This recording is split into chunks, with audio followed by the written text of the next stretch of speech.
Welcome to Supus daily blog channel. तो आज के रेसिपि होच्छे गिये तरमुजेर जूस। तो प्रथमेই আমি এটা তরমুজ নিয়ে নিয়েছিলাম, তারপর এটা টুকরো টুকরো করে কেটে মিক্সারে প্রেসার করে নিয়েছিলাম। তো তারপরে এটা মিক্স করে নিয়ে দুটো লেবু কেটে নিয়েছিলাম। কেটে নেওয়ার পর গ্লাসে লেবু দুটো লাগিয়ে নিয়েছিলাম একটু সাজানোর জন্য। তারপর আমি তরমুজের জুসটা গ্লাসে ঢাল থেকে একটু ফেলে দিয়েছিলাম।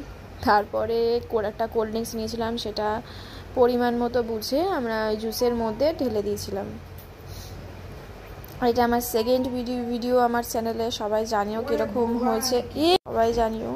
কিন্তু জুসটা তারপরে আমার মধ্যে লেবু দিয়েছিলাম, পাতি লেবু দিয়েছিলাম 2 থেকে 3 ফোঁটা। তার মধ্যে দিয়েছিলাম চাট মশলা দিয়ে আমরা জিনিসটাকে খুব সুন্দরভাবে নাড়িয়েছিলাম। জিনিসটা খুব সুন্দর অ্যান্ড টেস্টি খেতে হয়েছে। তোমরা সবাই বাড়িতে এটা ট্রাই করতে পারো, খুব সুন্দর খেতে হয়েছে। পাশে থেকো আর সাথে থেকো।